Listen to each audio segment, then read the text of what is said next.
Hello everyone, welcome to G centric. So दोस्तों, recent trend series में आज हम लोग कंटिन्यू कर रहे हैं ऑपरेशनल एम्पलीफायर के question. So in the today's class the very first question that was asked in the GATE instrumentation paper 2020। So इस क्वेश्चन को चलिए रीड करते हैं। सबसे पहले circuit consisting of capacitors, circuit में कैपेसिटर्स कंसिस्टिंग लगे हुए हैं, मतलब DC voltage source and an amplifier having voltage gain G is equal to -5। Circuit के अंदर कैपेसिटर्स हैं, डीसी वोल्टेज सोर्स है और एम्पलीफायर है जिसका गेन दिया गया है -5 is shown in the figure. The effective capacitance across the nodes A and B in microfarad rounded off to 1 decimal place is. आपसे पूछा गया है कि जो टर्मिनल AB हैं उनके अबाउट इफेक्टिव रेजिस्टेंस की वैल्यू कितनी, इफेक्टिव कैपेसिटेंस की वैल्यू कितनी होगी। इफेक्टिव कैपेसिटेंस आपको बताना है about the terminal A B. चलिए स्क्रीन को पॉज करके इस क्वेश्चन को आप पहले नोट कर लीजिएगा। सभी ने नोट किया है ये क्वेश्चन, अब आप लोग इसे ट्राई कीजिएगा। चलिए मैं अब सॉल्व करता हूं। इस क्वेश्चन की अगर हम बात करें ये क्वेश्चन एक तरीके से हम बोल सकते हैं this is moderate level question. Okay, न तो ये क्वेश्चन बहुत ईजी में हम मान सकते हैं इसको, और न ही ये क्वेश्चन डिफिकल्ट की कैटेगरी में आएगा। Okay, this is moderate level question, यानी कि जो कॉन्सेप्ट है वो ऑलरेडी यूटिलाइज्ड कॉन्सेप्ट है, तो आप एक बार एफर्ट डालेंगे तो डेफिनेटली आप इस क्वेश्चन को एकदम करेक्ट आंसर कर पाएंगे। एक थोड़ा सा कॉन्सेप्चुअल अंडरस्टैंडिंग इसमें रिक्वायर्ड होगी, उसके बाद ये आंसर आप फाइंड कर लेंगे। चलिए तो अब मैं सॉल्व करना शुरू करता हूं इसको। सबसे पहले अगर हम बात करें इफेक्टिव कैपेसिटेंस की वैल्यू की, जैसे हम कैलकुलेट करते हैं नॉर्टन्स रेजिस्टेंस, थेवेनिन्स रेजिस्टेंस, तो जब भी थेवेनिन्स रेजिस्टेंस या नॉर्टन रेजिस्टेंस कैलकुलेट किया जाता है तो जो इंडिपेंडेंट सोर्सेज होते हैं उन्हें हम डीएक्टिवेट कर देते हैं। क्लियर है, यानी कि जो इंडिपेंडेंट वोल्टेज सोर्स है उसे शॉर्ट सर्किट कर देते हैं। ओके, और इंडिपेंडेंट करंट सोर्स को किया जाता है ओपन सर्किट।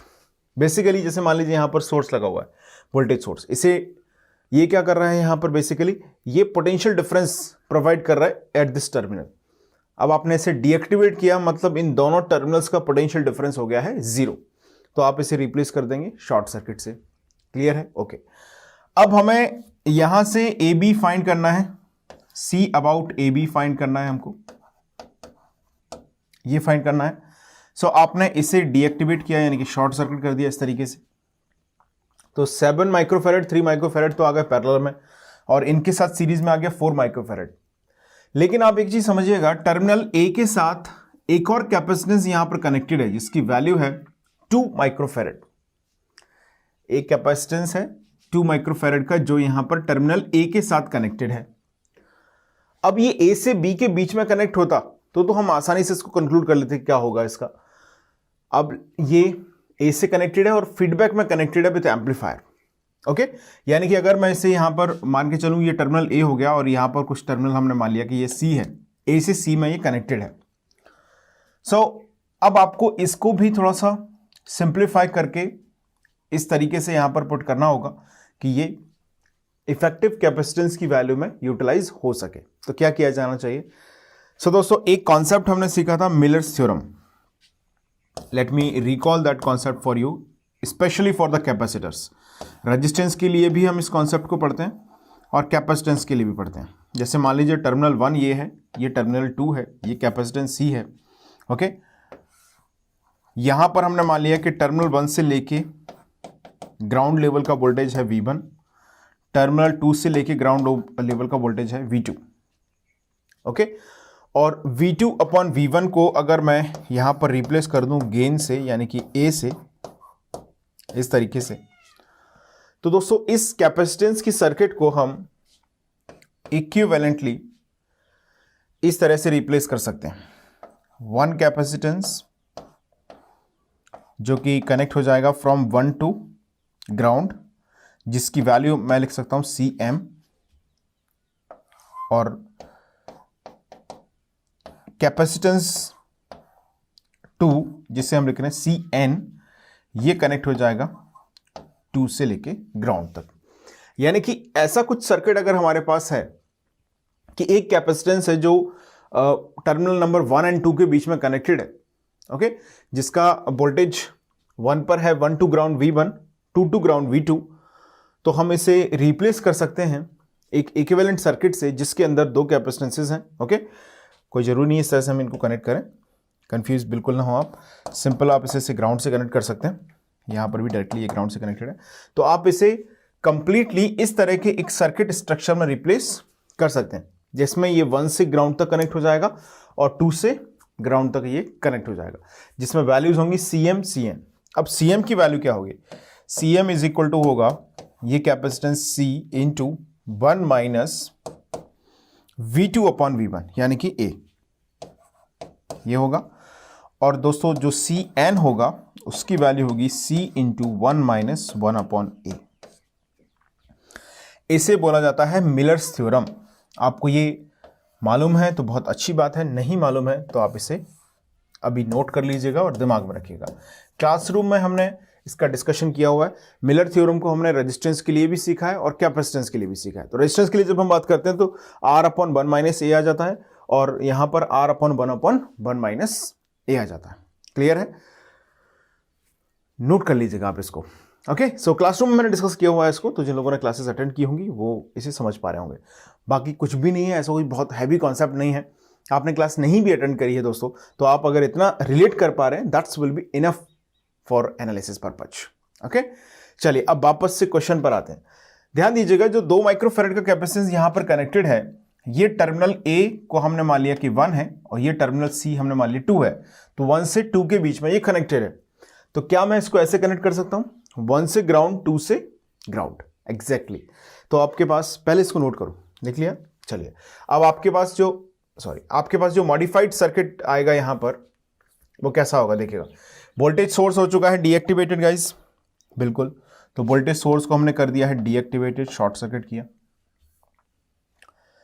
7 माइक्रोफैराड का कैपेसिटेंस यहां पर कनेक्टेड है इस तरीके से। एक 3 माइक्रोफैराड यहां पर कनेक्टेड है लाइक दिस। एक 4 माइक्रोफैराड यहां पर कनेक्टेड है लाइक दिस। ओके, ये सभी इस तरह से।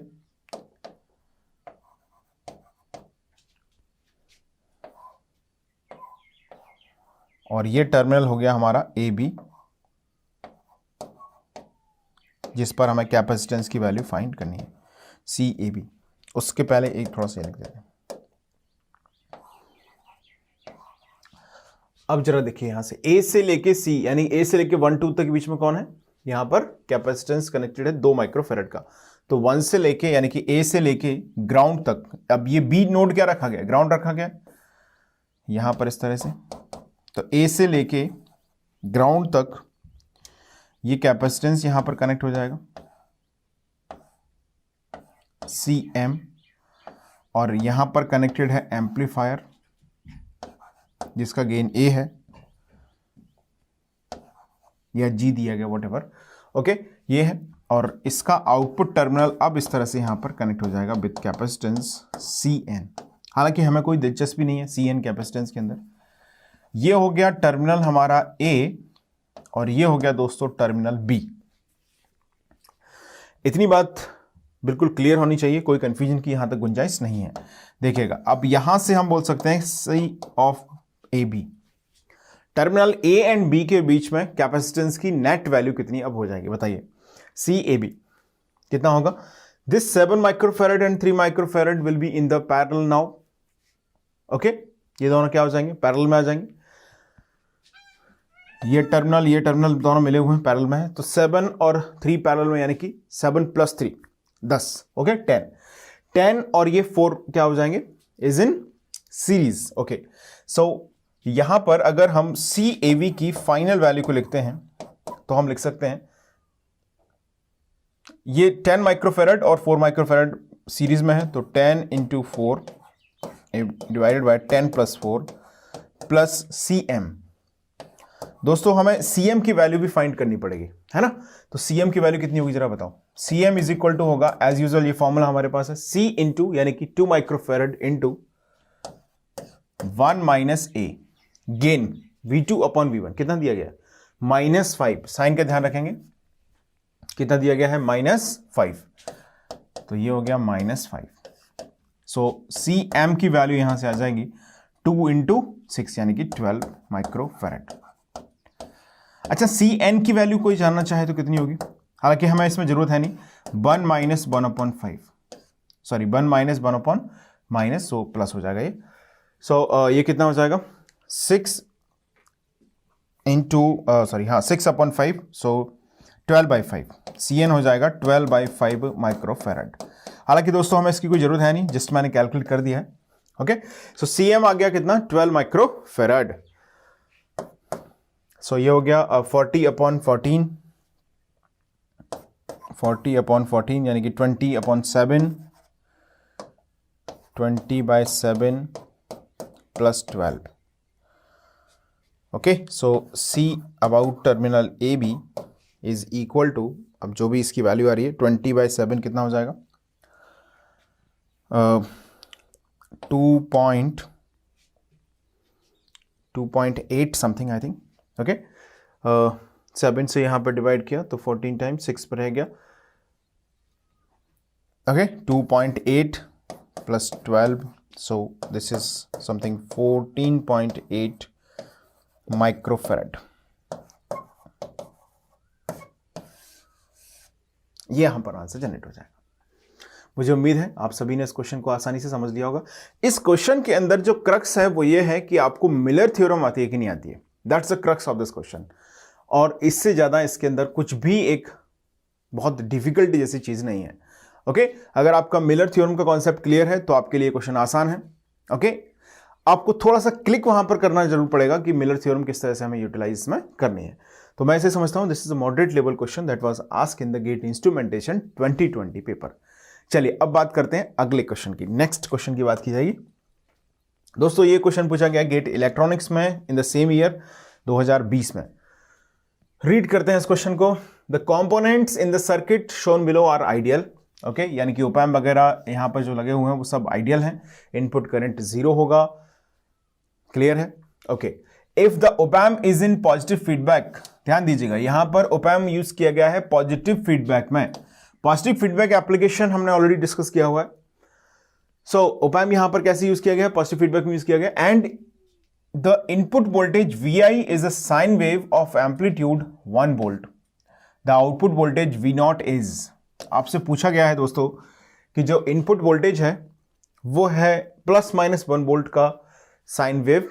ओके, ऐसा मेंशन है। और आपसे जानना चाहते हैं कि आउटपुट वोल्टेज वेवफॉर्म क्या होगा। ऑप्शन भी दिए गए, square wave of 5 volt amplitude, an inverted sine wave of 1 volt amplitude, a non inverted sine wave of 2 volt amplitude, a constant of either +5 और -5 volt. This is the question. चलिए तो screen को pause करके जल्दी से सबसे पहले आप इस क्वेश्चन को नोट करेंगे। लिख लिया है सभी ने? चलिए अब हम बात करते हैं इसके डिस्कशन की। सो मुझे उम्मीद है कि जिन लोगों ने इसे ट्राई करना था वो उन्होंने सभी ने ट्राई किया होगा और होपफुली कि आप लोगों ने आंसर इसका फाइंड कर लिया होगा। दोस्तों यहां पर पॉजिटिव फीडबैक की बात की गई है। सो एज यूजुअल हम जानते हैं when op-amp operates in positive feedback it operates in the saturation mode. इतनी बात तो हमको बहुत पहले से क्लियर है। ओपैम्प जब भी पॉजिटिव फीडबैक में ऑपरेट होता है, इन positive feedback,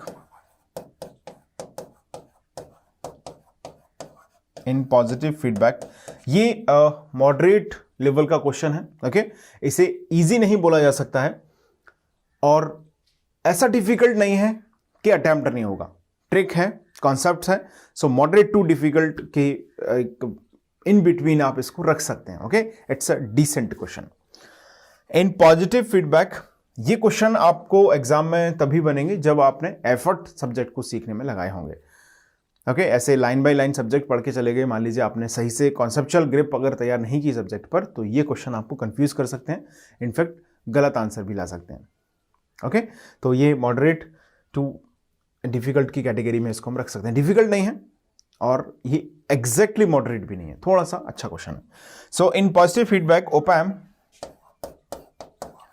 op amp operates in, ऐसे ही गैस मत करना कि ये आंसर होगा वो आंसर होगा। आप लोग ट्राई कीजिएगा जब भी आप सॉल्व करें तो क्वेश्चन को प्रॉपरली सॉल्व कीजिएगा। हम जो प्रैक्टिस करते हैं वही हमारी एक तरह से हैबिट बनती चली जाती है।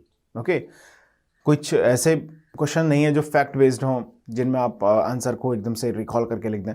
आपको कॉन्सेप्चुअली इसे एनालाइज करना ही पड़ेगा, तो आप कॉन्सेप्चुअली एनालाइज करके ही इसका आंसर दें। Okay, so in positive feedback op amp operates in saturation. So दोस्तों जब op amp सैचुरेशन में ऑपरेट करता है सो आउटपुट हमेशा क्या होता है बोलो, प्लस माइनस वीसेट। अब यहां पर आपको प्लस माइनस वीसेट की वैल्यू दी गई है +5 वोल्ट -5 वोल्ट, यानी कि यहां पर एक चीज तो फिक्स हो गई दोस्तों कि आउटपुट जो है वो क्या आने वाला है, +-5 वोल्ट आने वाला है। इस सर्किट की अगर मैं बात करूं so this circuit is basically non inverting type Schmitt trigger. Positive feedback से यहां पर कनेक्टेड है और नॉन इन्वर्टिंग नोड पर हमने इनपुट भेजा हुआ है वी इनपुट। तो ये सर्किट जो है दोस्तों ये है non inverting type Schmitt trigger. क्या है सर्किट का नाम? Non inverting type. Non inverting क्यों? क्योंकि इसका जो इनपुट है वो V I non inverting node से भेजा गया। ध्यान दीजिएगा, अगर इसी का इनपुट इस नोड से भेजा जाता तो ये तब भी सिमिट ट्रिगर ही होता, लेकिन वो होता फिर इन्वर्टिंग टाइप। यहां पर जो फीडबैक कनेक्टेड है उससे तो पॉजिटिव फीडबैक हो गया ये, और आपने इनपुट भेजा है नॉन इन्वर्टिंग से, तो ये non inverting type positive feedback Schmitt trigger हो गया। Okay, so given circuit is, आप चाहें तो लिख लें, non inverting type non inverting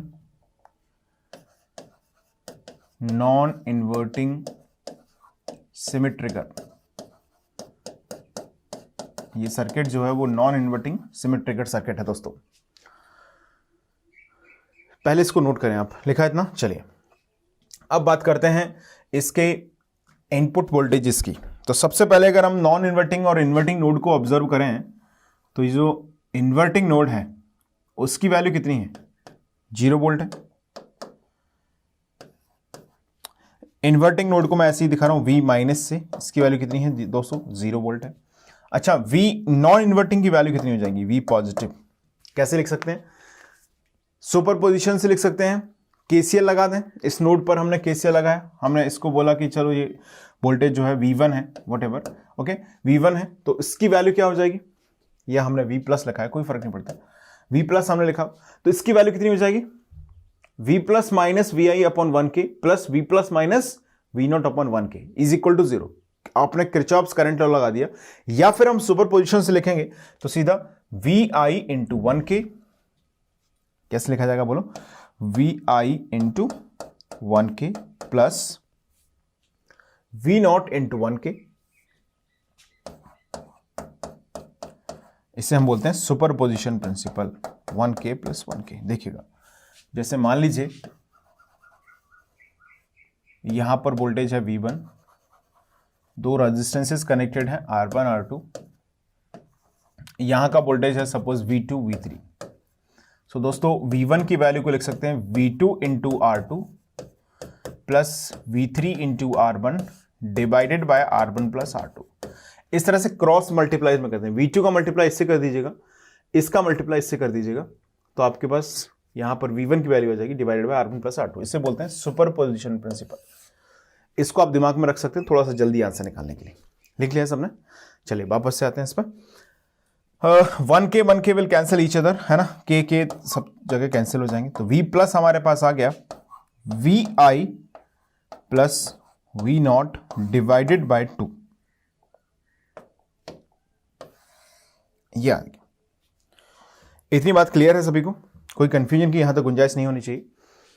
okay, अब ये है हमारा नॉन इन्वर्टिंग नोड वोल्टेज और ये है इन्वर्टिंग नोड वोल्टेज जो कि 0 है। अब दोस्तों जैसा कि हम जानते हैं सिमिट ट्रिगर के अंदर जब V इनपुट या पर्टिकुलरली अगर मैं बात करूं V डिफरेंस की वैल्यू पॉजिटिव होती है, ग्रेटर देन 0 डिफरेंस जब होता है तो आउटपुट आता है प्लस V सेट। मतलब सेंस, इतना नोट कर लो, पहले लिख लिया सबने। चलिए अब देखिएगा, हम बात करते हैं V डिफरेंस जो कि ऑब्वियसली डिफाइन किया हमने non inverting minus inverting node voltage. अगर ये ग्रेटर देन 0 है तो आउटपुट आता है प्लस V सेट, क्योंकि op amp यहां पर ऑपरेट कर रहा है सैचुरेशन में। और अगर ये लेस देन 0 है तो आंसर आता है V0 equal to minus V sat. इतनी बात क्लियर है सभी को? अब यहां पर अगर हम बात करें तो V इनपुट जो है वो साइनसोइडल वेवफॉर्म है जिसकी वैल्यू प्लस माइनस 1 वोल्ट के बीच में ऑसिलेट कर रही है। साइनसोइडल वेवफॉर्म, साइन वेव है पर्टिकुलरली। और जो आउटपुट है उसकी पॉसिबल वैल्यूज क्या है, plus minus 5 volt. Understood, clear है। चलिए अब जरा समझते हैं। अगर मैं आपसे बोलूं कि V प्लस V माइनस, ये जो कि 0 है, इन दोनों का डिफरेंस पॉजिटिव है तो definitely V not plus V set होना चाहिए। डिफरेंस अगर नेगेटिव है तो V नॉट क्या होना चाहिए, माइनस V सेट होना चाहिए। अब एक आउटपुट को हम कंसिडर करके चलें, let V not equal to minus 5 volt. तो दोस्तों जब V not equal to minus 5 volt है तो ये क्या हो जाएगा, V plus equal to VI plus minus 5 divided by 2। इतना सही लिखा है हमने। और जो V माइनस है इन्वर्टिंग नोड वोल्टेज, वो तो 0 वोल्ट है। ओके, अब ये V not equal to minus 5 volt है। ध्यान दीजिएगा, सिमिट ट्रिगर के अंदर जब आउटपुट माइनस V सेट होता है तो डेफिनेटली डिफरेंस क्या आएगा, नेगेटिव आएगा। ओके, अब आउटपुट जो है माइनस V सेट से स्विच करेगा कहां पर, प्लस V सेट पर। यानी कि ये कंडीशन है इफ, अब हम क्या लिखेंगे, if V naught changes from minus 5 volt to plus 5 volt. अगर ये V नॉट की वैल्यू माइनस 5 वोल्ट से प्लस 5 वोल्ट में चेंजेस होगी, कब होगी, when V difference becomes greater than 0। यहां पर V not equal to minus 5 है, इसका मतलब क्या है, V डिफरेंस अभी नेगेटिव है, यस और नो, एग्जैक्टली। अच्छा, ये माइनस 5 से प्लस 5 कब जाएगी, जब V डिफरेंस क्या हो जाए, पॉजिटिव हो जाए। इतनी बात समझ में आ रही है सभी को। यानी कि V डिफरेंस क्या है, बोलो, V plus minus V negative is must be greater than 0। तो जरा इसकी वैल्यू रख देते हैं यहां पर, VI minus 5 divided by 2 greater than 0। तो कितना आएगा यहां से, बोलो, VI आ गया ग्रेटर देन 5 वोल्ट। अब जरा समझिएगा ध्यान से, VI ग्रेटर देन 5 वोल्ट मतलब हमने माना कि आउटपुट जो है वो माइनस 5 वोल्ट पर है, इसका मतलब है डिफरेंस नेगेटिव है, VD इज नेगेटिव। ओके, अब VD माइनस जो V नॉट है वो माइनस 5 से प्लस 5 वोल्ट स्विच करे। आपको याद है सिमिट ट्रिगर में ऐसे कुछ लिखते थे हम, ऐसा कुछ स्ट्रेसेस कैरेक्टरिस्टिक्स हमने बनाया था, लाइक दिस। तो ये होता था प्लस V सेट और ये होता था माइनस V सेट। सो दोस्तों output V not minus V set से, यानी कि यहां पर है माइनस V सेट से प्लस V सेट पे स्विच करे, माइनस 5 से प्लस 5 पे स्विच करे, कब, जब डिफरेंस क्या हो जाएगा, ग्रेटर देन 0। करेक्ट है। यह होने के लिए V इनपुट की वैल्यू 5 वोल्ट से ज्यादा होनी चाहिए। लेकिन अगर हम V इनपुट को ऑब्जर्व करें तो ध्यान से देखिएगा, V इनपुट की वैल्यू तो प्लस माइनस 1 वोल्ट पर ही ऑसिलेट कर रही है। मतलब अगर आउटपुट माइनस 5 वोल्ट पर है तो कभी भी ये प्लस 5 वोल्ट पर अपने आप नहीं आने वाला है।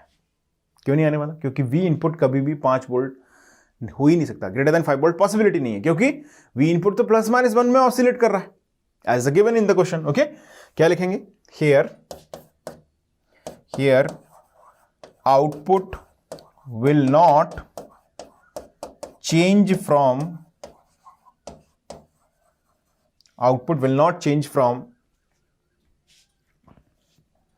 Minus 5 volt to plus 5 volt because VI is oscillating between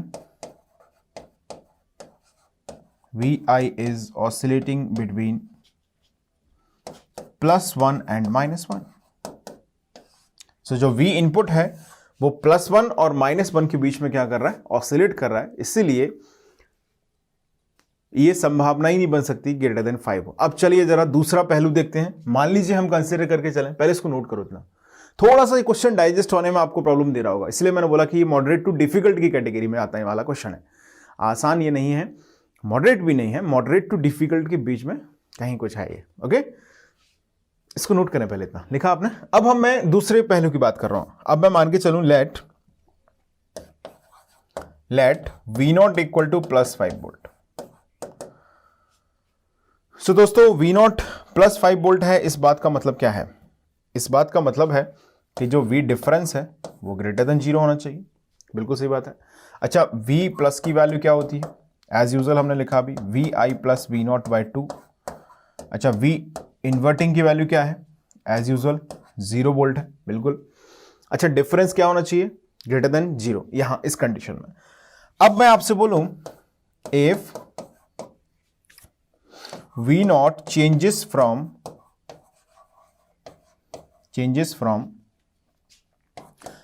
+5 to +5 volt पर है to -5 volt when V difference become negative. ध्यान दीजिएगा, जब ये +5 वोल्ट है तो डिफरेंस पॉजिटिव ही है। अब जब +5 से -5 वोल्ट जाएगा, कब जाएगा? जब ऐसी परिस्थिति बन जाएगी। ओके, मतलब V इनपुट चेंज होते होते जैसे ही less than V input change होते होते जैसे ही इसको VD लेस देन 0 बना देगा, वैसे ही आउटपुट +5 से -5 वोल्ट पर स्विच कर जाना चाहिए। अब उसके लिए कंडीशन क्या होगी, जरा देखो ध्यान से। V plus minus V minus must be less than 0, यानी कि VI प्लस V नॉट कितना है 5/2 मस्ट बी लेस देन 0। सो दोस्तों यहां से कंडीशन अगर आप निकालें तो VI आ गया, कितना आ रहा है बोलो? VI must be less than -5 volt. मतलब V इनपुट की वैल्यू को -5 वोल्ट से भी कम होना पड़ेगा, यानी कि -6 -5.1 समथिंग। ओके, इतना होना जरूरी है एटलीस्ट। लेकिन आप जानते हैं यहां पर क्वेश्चन में जो V इनपुट है वो +-1 के बीच में ऑसिलेट हो रहा है। हैंस क्या हम बोल सकते हैं? Hence output will not change from. आपको ये क्वेश्चन जितना समझ में आया उतना आप नोट कर लीजिएगा। धीरे धीरे आप इस क्वेश्चन से थोड़ा सा यूज्ड टू होंगे। जिन लोगों ने सिमेट्री ट्रिगर को अच्छी तरीके से समझा हुआ है, कंप्लीट ऑब्जर्वेशन जिनके पास है, वो इस पूरे डिस्कशन को समझ पा रहे होंगे। अभी इतना पॉसिबल नहीं होता है कि हम एक क्वेश्चन के डिस्कशन में ही पूरा सिमेट्री ट्रिगर समझ लें। ओके, फिर वो अलग से ही क्लास ही हो जाएगी सिमेट्री ट्रिगर की। ओके, उसके लिए आपके पास ऑलरेडी जी सेंटर के एप्लीकेशन पे जाके आप उसको अटेंड कर सकते हैं। कंप्लीट डिस्कशन वहां से जब आप अटेंड करके वापस आएंगे यहां पर, तो हो सकता है कि मेरी हेल्प के बिना भी आप इस क्वेश्चन को अप्रोच कर पाए। तो कहने का मतलब यह है कि हम जितना हो सकता है उतना एक्सप्लेनेशन यहां पर रख सकते हैं। अब क्या है, बात का क्रक्स क्या है? हालांकि आप कॉन्सेप्चुअली सोचेंगे तो आपने सिमेट्री ट्रिगर नहीं भी जाना होगा, तब भी ये चीज आपको रिलेट कर पाएंगे। देखो कैसे, V नॉट +5 वोल्ट है, ये कब होगा? V डिफरेंस ग्रेटर देन 0, ये तो फंडामेंटल है। ओके, अब हम चाहते हैं कि ये ऑसिलेट करे, क्योंकि सिमेट्री ट्रिगर क्या करता है? बाइस्टेबल मल्टी वाइब्रेटर है, प्लस V सेट के बीच में स्क्वायर वेव जनरेट कर देता है। तो अगर ये स्क्वायर वेव जनरेट करे, उसके लिए कंडीशंस मिलती जा रही हैं कि जो V इनपुट है वो -5 वोल्ट से कम कर दो तो ऐसा हो जाएगा, V input greater than 5 volt कर दो तो ऐसा हो जाएगा। लेकिन V इनपुट की मजबूरी क्या है? वो +-1 से ही ऑसिलेट होगा, उसके इधर उधर वो ऑसिलेशन नहीं कर रहा है। तो ऑब्वियस है कि hence output will not change because V input oscillating between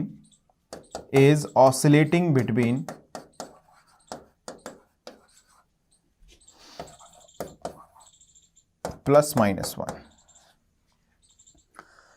सो आपको एक चीज अब यहां पर समझ में आना चाहिए कि आउटपुट अगर V नॉट +5 हो गया, +5 वोल्ट हो गया, सो हम बोल सकते हैं remains constant eight +5, remains constant. Okay, और अगर V नॉट की वैल्यू -5 वोल्ट हो गई, तब भी ये क्या बना रहेगा? उसी पर कांस्टेंट बना रहेगा। यानी कि यहां पर V नॉट जो है वो +-5 वोल्ट पर क्या है? इसकी स्टेबल स्टेट्स है। अब जरा ऑप्शंस को रीड करके हमें थोड़ा सा कंक्लूड इसको करना पड़ेगा। हमने एक चीज समझ ली कि इनपुट के वेरिएशन के साथ साथ जैसे जैसे इनपुट +-1 के बीच में ऑसिलेट हो रहा है, उस इनपुट वेरिएशन से आउटपुट की वैल्यू में कोई वेरिएशन ऑब्जर्व नहीं होने वाले हैं कहीं से कहीं तक। ओके, ये चीज हमने कंक्लूड कर ली। देखो जरा, V इनपुट हमारे पास क्या था, हाँ जी, V इनपुट प्लस माइनस 1 पे जा रहा है। अब ये जो V इनपुट की वैल्यू है वो आउटपुट V0 को प्लस माइनस 5 वोल्ट पर ऑसिलेट नहीं कर सकती। क्यों? क्योंकि आपको V input at least greater than 5 less than minus 5 की रेंज में होना चाहिए, तभी ये स्क्वायर वेव जनरेट कर सकता है। तो ये पहला वाला ऑप्शन तो गलत हो गया, ये हो ही नहीं सकता है। साइन वेव कहां जनरेट करेगा, सिमेट्रिक ट्रिगर है, तो ये दो तो भयंकर वाले गलत है ना। लास्ट ऑप्शन बच गया, अ कांस्टेंट ऑफ आइदर +5 और -5। ये बात मुद्दे की है, या तो ये +5 पर रुक जाएगा या फिर ये -5 पर रुक जाएगा। अब अच्छा, ये कौन से पर रुकेगा? सोचो, जो इसकी यहां पर हम अपर थ्रेशोल्ड लेवल जब डिफाइन करते हैं, तो आपने मान लीजिए V इनपुट को पॉजिटिव लिया, तो डिफरेंस यहां पर जैसे ही पॉजिटिव हुआ तो V0 प्लस V सेट आ गया। अब एक बार जब ये प्लस V सेट आ गया तो वापस से ये माइनस V सेट इनपुट से नहीं जा पाएगा। आप सिंपल भाषा में समझिएगा, V इनपुट की वैल्यू हम जब चेंज करेंगे तो यहां का नेट वोल्टेज अपर थ्रेशोल्ड, यहां का जो V पॉजिटिव है वो चेंज होगा, पॉजिटिव होगा या नेगेटिव हो सकता है। अब प्रॉब्लम यह है कि जो V इनपुट है वो इसको कभी भी नेगेटिव नहीं कर पा रहा है, पर्टिकुलरली जब ये पॉजिटिव है पहले से। तो उस केस में जब ये नेगेटिव नहीं कर पा रहा है तो इसका मतलब है कि डिफरेंस कभी भी चेंज नहीं होगा। अच्छा, जब ये पहले से नेगेटिव है, कौन सा V पॉजिटिव पहले से अगर नेगेटिव है तो V इनपुट इसको पॉजिटिव नहीं कर पा रहा है क्योंकि इसकी वैल्यू कम है।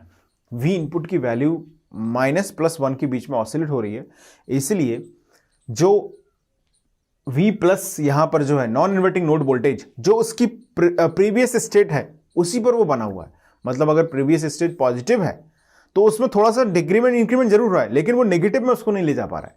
जब तक वो नेगेटिव में नहीं जाएगा डिफरेंस चेंज नहीं होगा। अब मान लीजिए इसकी प्रीवियस स्टेट नेगेटिव है तो ये इसे पॉजिटिव में नहीं लेके आ पा रहा है, VI अगर वो पॉजिटिव में ले आएगा तो डिफरेंस चेंज हो जाएगा। कहने का मतलब ये है कि V इनपुट की वैल्यू बहुत कम अमाउंट से वेरी हो रही है, इसलिए यहां पर जो नॉन इन्वर्टिंग नोड है उसका वोल्टेज चेंज नहीं हो रहा है। बेसिकली प्लस माइनस में चेंज नहीं हो रहा है, वैसे तो चेंज होगा वैल्यू, लेकिन ये पॉजिटिव से नेगेटिव नहीं हो रहा है और नेगेटिव है तो वो पॉजिटिव नहीं कर पा रहा है उसको। तो डिफरेंस चेंज नहीं हो रहा है, इसलिए आउटपुट अपने आप स्विच नहीं करेगा। बात समझ में आ गई? यानी कि आइदर ये तो +5 पर कांस्टेंट हो जाएगा या फिर ये -5 पर कांस्टेंट हो जाएगा, ऑसिलेट नहीं करेगा, है ना? क्लियर है सभी को? चलिए, तो ये आज की क्लास में हमने 2 क्वेश्चंस यहाँ पर डिस्कस किए। मिलते हैं अगली क्लास में जहाँ पर रिसेंट ट्रेंड सीरीज के अंदर ऑपरेशनल एम्पलीफायर के कुछ और क्वेश्चंस की चर्चा की जाएगी। So that's will be enough for the today session. Thank you so much for the watching.